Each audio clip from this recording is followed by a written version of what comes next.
right, welcome to the Atomsplit Podcast. All right, you there, Mike? I can see you're drawing. Yeah, I'm here. All right. It looks like it's kind of a Evil Dead, kind of an arm attacking out of nowhere disaster.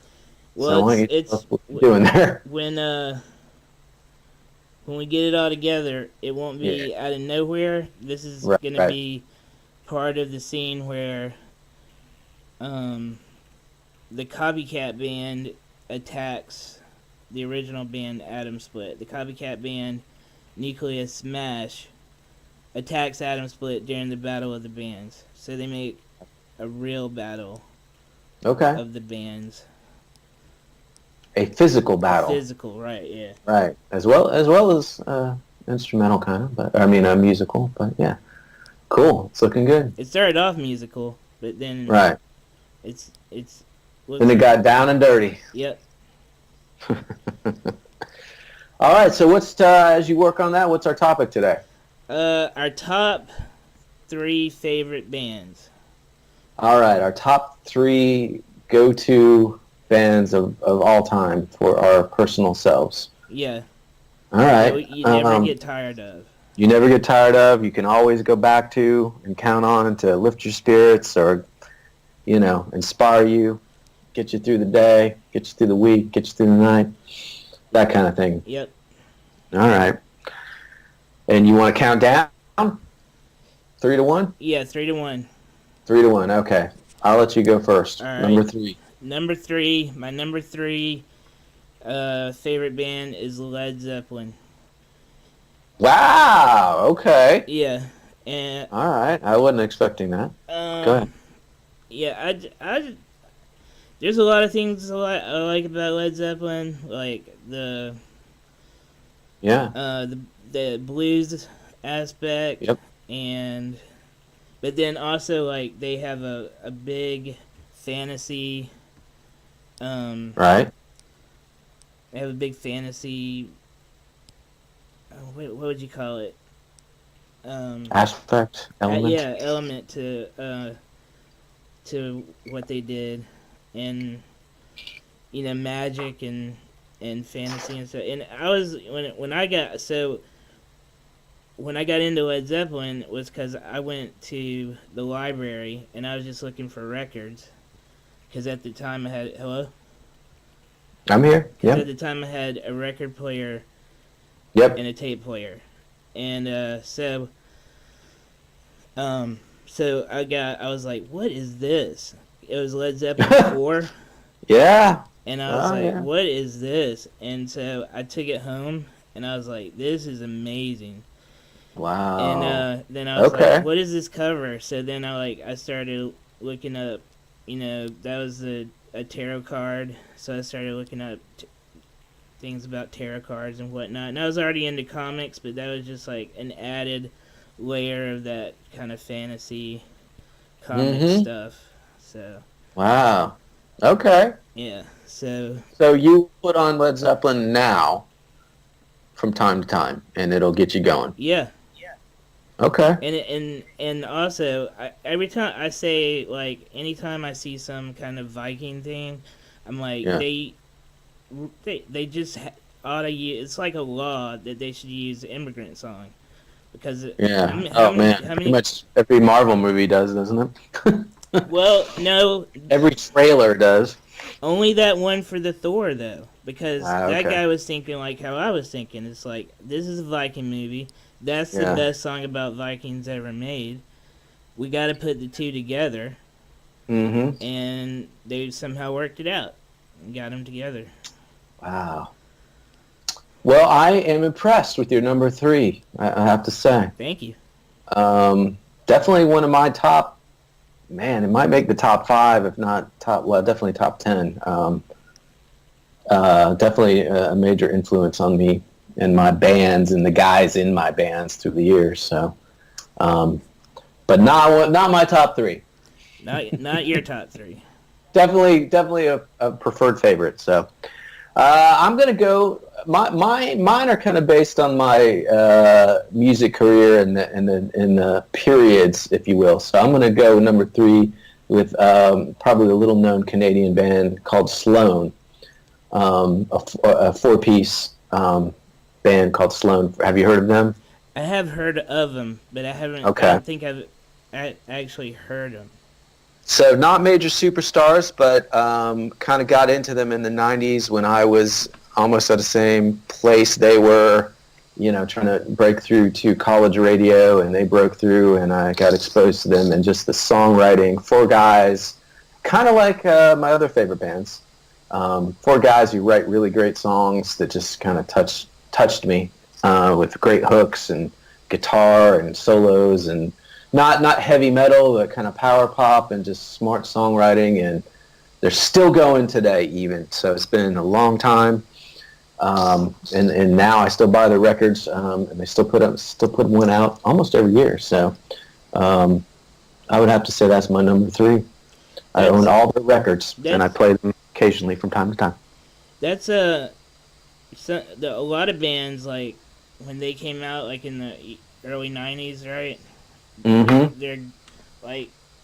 They're gone now, like a whole lot of them. Yeah, well, that's a good point. Pretty much every one of them is. Except for Sloan and, in a way, Atomsplit. So yeah, so or maybe Green Day.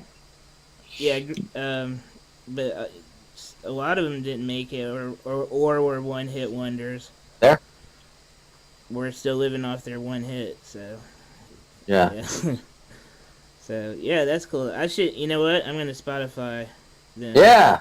They got them. They got a new record out this year, actually. That's it's got some good tracks on it, and I like it a lot. It's some of those songs that just I put on my headphones, I work out, or I'm walking the dog, and I'm like, yeah, man, this makes me feel good. So number 3. So that was number 3. So number 2, countdown. Your number 2 go-to band favorite of all time. My number 2 go-to favorite band is Motorhead. Motorhead. I got into Motorhead when I was in college, and it was about the same type of thing with Led Zeppelin, because I was like riding in the car with this guy I met, and he was my friend. I made a college friend, not somebody I grew up with.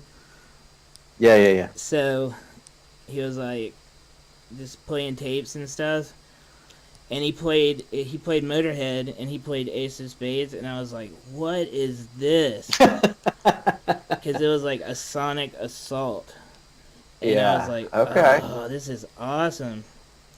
And so then I was like, yeah, I got to get me some of this. So I started getting some of those tapes. And now the thing about Motorhead is lots of people like to say that they're metal. I don't think they're metal. Right. I don't know if they think that they're metal or not, but I don't think that they're metal. What do you think they are? I think they're rock. Yeah. It's hard rock. Hard rock, yeah. But the weird thing is a lot of metal bands have a mascot, and they happen to have a mascot. Do they? Yeah. What is it? What's the mascot? The mascot's name is Snaggletooth, and it's like this pig with a helmet and all these piercings and chains and stuff. Okay, that's right. Yeah, and he's so I mean, they have a lot of brutal imagery like metal, but they're not like metal. They're more like you can hear the blues if you pay attention. I don't think they're metal. But whether they are or not, they're my number 2. All right. I would say I have always had a respect for them. I have like the Greatest Hits album, I think, maybe, but never completely got into it, but always knew that it was some serious shit, and enjoyed the intensity of it. So yeah. I'm there. All right, so my number 2, pretty much my number 1 and number 2 are pretty closely tied, but I had to narrow it, make a decision. So not a surprise, The Cure is my number 2 greatest of all time, or number 1.5, you could say. But nothing gets me like The Cure. Pretty much every album, every record, almost every song, no matter what I do, if I'm want to feel good, I want to feel sad, depressed. In their case, I put on The Cure. A big influence on me through the 2000s, through the 90s, through the 2000s. So I'm going to go with them. Now, number 2. Are you saying that The Cure get you revved up, or they get you like in a Yeah, well, I think they're an interesting case because they have songs that make you feel good if you listen to them, and then also songs that make you just, I wouldn't say feel bad, but feel okay about feeling bad. Yeah. You listen to Disintegration, you pretty much feel okay about feeling bad. Yeah, you feel like, yeah, somebody can relate to me. I can relate to this music. I'm feeling bad, but yet this music is relating to me in this state, and I'm digging it. So that's probably what it is.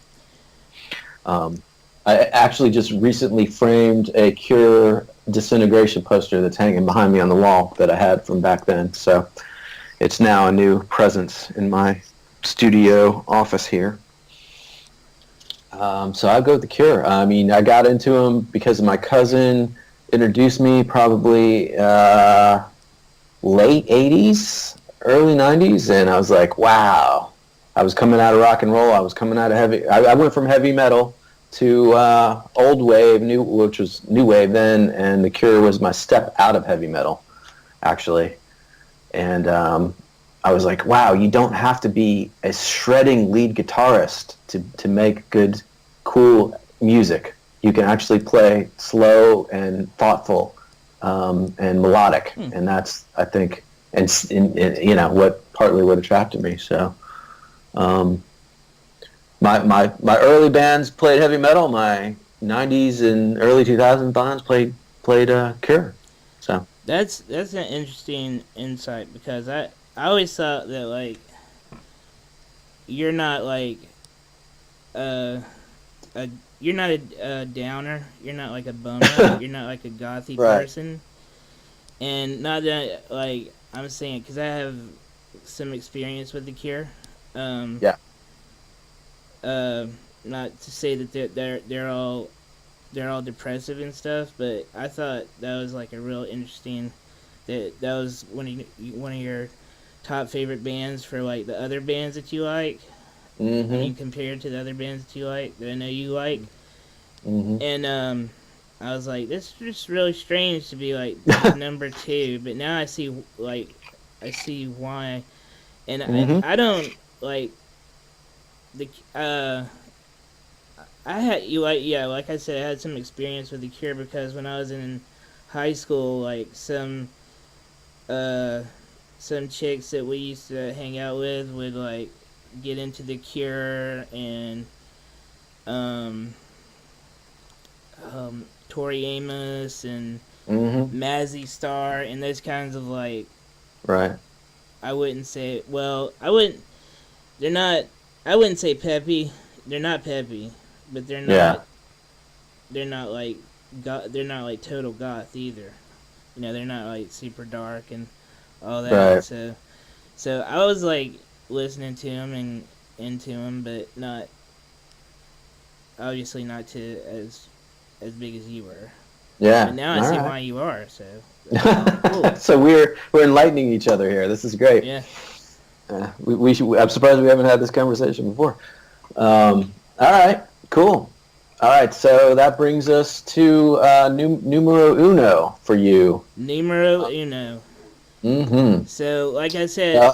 hold on, let me see if I can guess. Okay, so you Led Zeppelin, Motorhead. Oh, I know who it is. Go ahead. So, like I said, like, those girls were bumping The Cure and stuff, and my friends were into that because they were into those girls, and so was I, so I was, like, into that. But, what I was always into and always will be into probably till the day I die is AC/DC, number 1. Yeah, I knew you. All right. Yes. Yes, AC/DC, number 1. And so how I got into that was when I was, I don't know, maybe like in 7th grade or 6th grade. I went to the video store, and this was at a time when the video store was actually a video store. It wasn't Blockbuster Video or a chain store. It was like some dude opened a video store in town. Right. And he like corner video store. Yeah, he had a bunch of random, or not random, but just videos, and so I would go in there like when my parents were in town or whatever. I'd go in there. And I'd, like, rent movies and stuff. So one time me and my friend went in there, and we rented this movie called Maximum Overdrive. Mm-hmm. And it's a Stephen King King movie about vehicles coming to life and killing people. And just being, like, mad because the people have used them and abused them. And now they're getting some revenge. And so I was into this because it was like, Stephen King horror movie. That's what I was into, and still am. And so I was watching it, and I was like, what? What band? What is this? This sounds incredible. So then at the end of the video, they had like a little ad. End of the movie, they had a little ad for the soundtrack. And it's not really a soundtrack. It's called Who Made Who. Like, right, yeah, about to say the song was Who Made Who, right? Yeah, Who Made Who, because like did the machines make the people, like modern society, or did people make the the machines and all that? So anyway, that's besides the point. But I was like, I got to get that. So I went to this first chance I got. I went to the mall. With some money. Sounds so funny. Yeah. Started going through the tape bins, and I found it. Who Made Who, and I got it. And it's not really a soundtrack more than it is like a best of with like one or two songs for that movie. Okay. And but that was like beginning of that. Did the soundtrack have the Back in Black tracks on it? Like you got exposed to their earlier? No, okay. No, it doesn't have. It has some songs from Back in Black, but it doesn't have Back in Black. So how did you then go backwards and get into the older stuff? Because, I mean, by that point, they had already made it big time. Well... So you were coming in kind of late on there. Oh, I was coming in real late, because that was like... that was, I don't know, that was probably like 87, 88, something like that. So, so they had been around for like 10 years by then.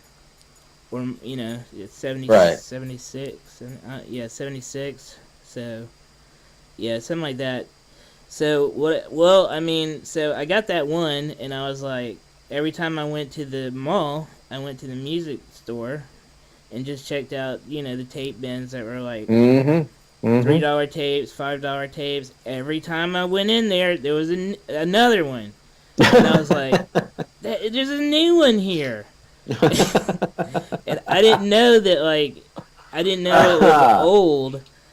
Right. It was new to me. They just restocked the old catalog, yeah. So I was like, man, every time. They had a sucker. Mm-hmm. Funny. So that's how, so I ended up with a bunch, I think I got every AC/DC tape that they had as tapes until I started getting CDs. Yeah.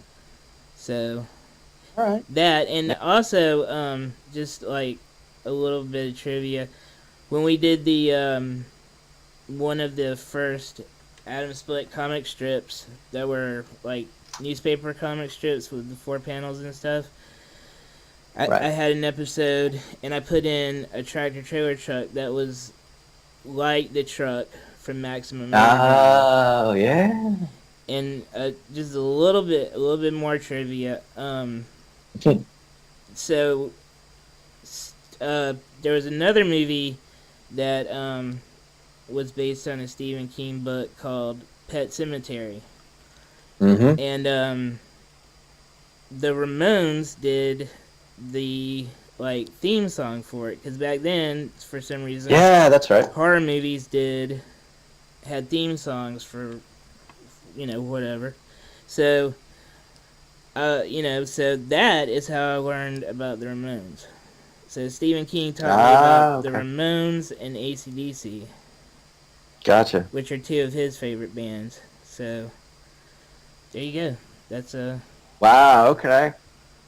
And side note, we went to see AC/DC in the night before Dragon Con 2016. Yep, 2016. Yep. Cool. That was amazing. I wish the singer that they had, the second singer, Brian Johnson, was there, but they had Axl Rose, and he didn't do a bad job at all. Right. No, that was awesome. Yeah. Okay, countdown to my number one, and like you, I was a little late in there, not super late, getting into them, and my favorite one of all time is, of course, Kiss. Anybody who knows me knows that.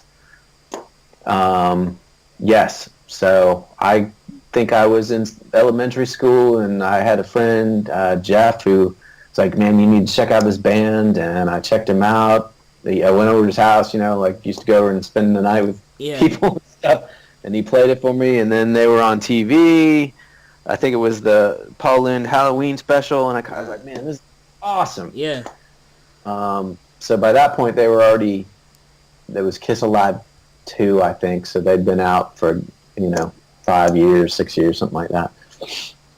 And then I just got sucked into the whole music and superhero-ness of it and all that, and then continued to keep up with them through the lousy 80s and 90s and 2000s and up to now. So I always go to Kiss when I need a good pick-me-up. I either go to Sloan, The Cure, or Kiss. One of those three. So that is my number one. I have every vinyl there is, every CD, plenty of bootlegs, all the books, all the DVDs, all that stuff. Just surprised. So when you're saying what about the 80s? Was that the no makeup Kiss? The 80s was the no makeup Kiss, yeah.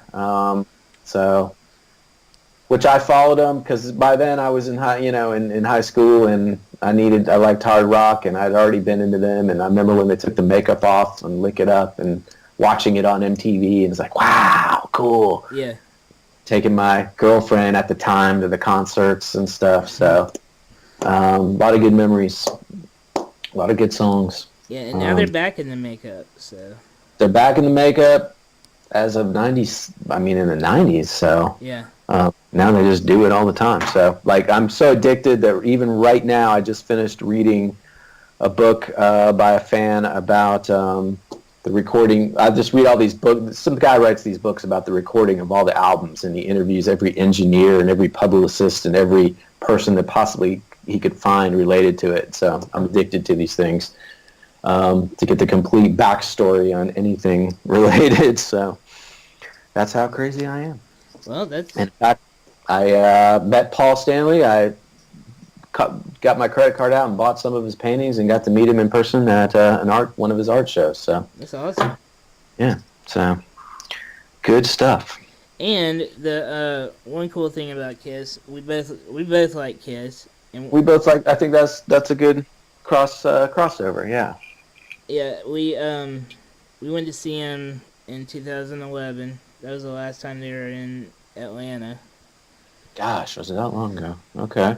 Yeah, well. Yeah. And that leads me to my next question: is out of your top three bands, how many times have you seen them ranked in concert, or does it matter? It doesn't matter because Of course, you never saw Led Zeppelin. I never saw Led Zeppelin. I'm still trying to see if I can get a bootleg from the Atlanta show at the Omni. Mm-hmm. There's got to be one out there somewhere. Yeah.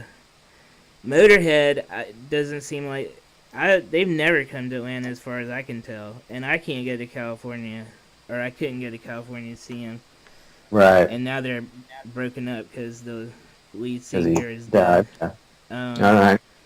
And then AC/DC was always expensive. I mean, that's never worked out because either I was too young to go see them by myself, Right. I couldn't afford it when I was older, or they weren't, they weren't nothing. I mean, they would be like, 6 or 7 years between tours sometimes, so things have to line up, and they just weren't lining up until 2016. All right. And then and I was like, well, the last time when they were here in 2008, I was like $100. Well, more. It was like really 120 or 30 once you add in all the Ticketmaster taxes and stuff. Right. And I was like, for any seat in the house. So like. I remember that now. Yeah. So I was like, this. All right. And then I was like, then I regretted it instantly. Yeah, that's what happens. And then I was like, 2016. I was like, I'm going, no matter what. I don't care. No matter what it takes.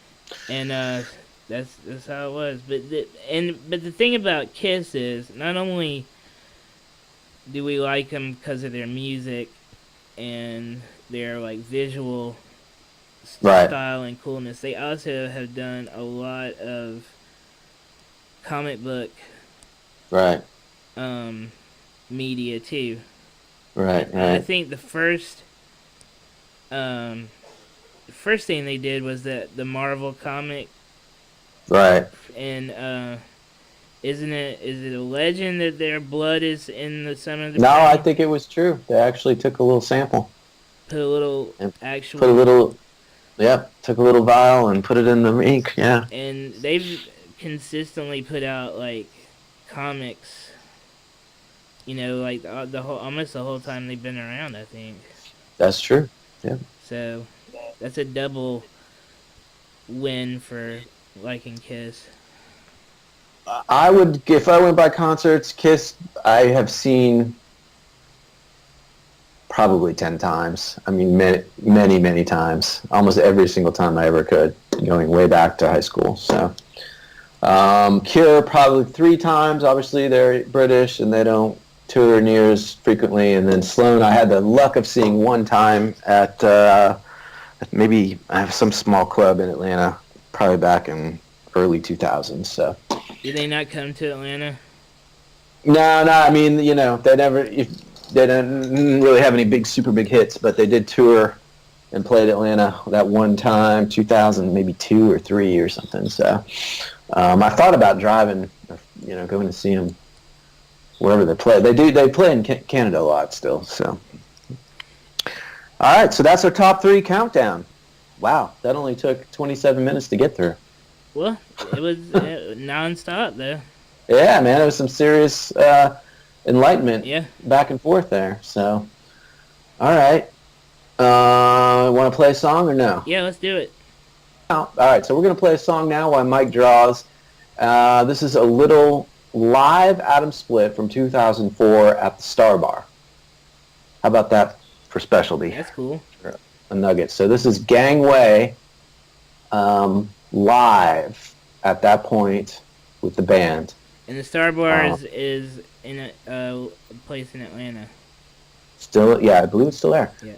And I believe this was the new lead guitarist Corey's first night in the band. Oh, okay. So there's a little stage banter, and then it's a club environment, so it's down and dirty, and I'm probably slurring my words in it, but hey, that's okay. I thought this would be interesting to play instead of something vintage instead of a new demo. So I'm gonna do it now. All right. Here we go. Thank you very much. This is Ladies' I got Choice. way out of tune on that. This is Ladies' Choice. All right, this next song is about having no reputation. Some of you girls I know have a reputation. Some of you guys have a reputation. Ben has a reputation. Corey's he doesn't really have a reputation. He does in Orlando.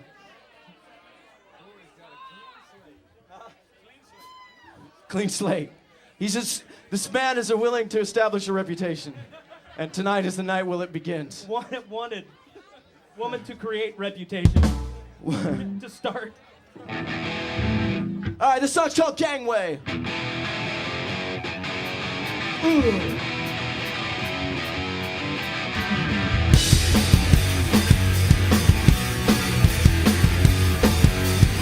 Well, it's the angst in my pants. It's that certain circumstance that got me into this. Seal it with a kiss. We get crazy still. Too much time to kill. Hanging with the crowd. Fashion conscious proud. Got no reputation. Got no destination. Got no reputation. Got no destination. Gangway. Gangway. Well, it's a rev in the point. It's a soreness in the joint. It's captivate the king. Teach him how to sing. Time it comes along. Chicken loves that song. So up to you. Why don't you show me what to do? Got no reputation. Got no destination. Got no reputation. Got no destination. Gangway. Gangway. Gangway.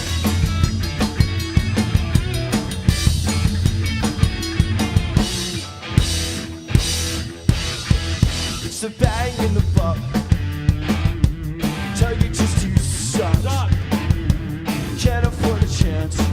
It's bittersweet romance. Well, you'll love things about the age. Falling off the stage. We're so down with you. Why don't you show me what to do? Got no reputation. Got no destination. Got no complication. Got no destination. Gangway. Gangway. Gangway.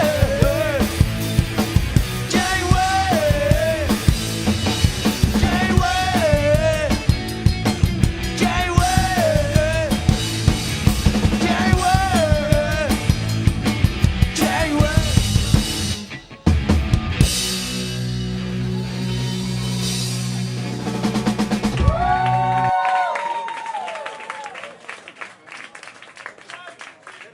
All right. All right, that was a good one. Yeah, thanks, man. Yeah, That was fun. I know, like, that song. I got on my Atomsplit playlist Oh, do you? Okay. for Yeah. before Spotify now. I think it's on Spotify, but if not, I mean, I have it in my own playlist. Cool. For the Yeah. MP3s. I like that song. Cool. Thanks, man. Yeah, that's a fun little, snapshot in time there of the Star Bar live performance. And what year was that? I think it was 2004. So 18 years. Wow. No, 14 years. Yeah. 14 years. Woo! Which pretty much is like 7 years, because pretty much time goes twice as fast now. Although I think it's speeding up to 75% this fast. It seems like all right. it for sure. Man, I'm going through my emails like from the last year, and I'm looking at stuff from September and October last year. I'm going, God, that just seems like it was 2 months ago. Yeah. Oh my goodness. Yeah. Oh. All right. So you're coming along there. We're gonna wrap it up. You got the hands. The attack scene. Can you pull back? Is there? That's just one panel, or is that gonna be a whole page? No. This is gonna be a part of one panel. This is gonna Part of be one panel, in, okay. you know, when bands have big TVs on the stage, big screens. Yeah. This is gonna be on the big screen, and you'll see it. They'll be real small on the stage, and you'll see this on the big screen. All right, looking good. Yeah, I think so. All right, well, we're out of time. We've gone over, but that's okay. It was a good discussion. Yeah, it was fun. I didn't know we had a time limit, but yeah. Yeah, man. You know, our podcast label has a time limit on us. Really? They demand that it be 24.13 seconds, 24 minutes 13 seconds for advertisers and distributors. No, I'm just kidding. I'm just totally making that up. I wish. Oh, there you go. Yeah. You're feeling okay. Yeah. All right, guys, that looks cool. Yeah. Now I got to get back and put in like the jacket. Yeah. No, that was a major step in 5 seconds. Yeah. Here's another one. Oh, we should have started out with that. Good. All right. Looking good. Good discussion. Yep. Until next time. Keep rocking. Keep drawing. Keep rocking. Yep. All right. All right.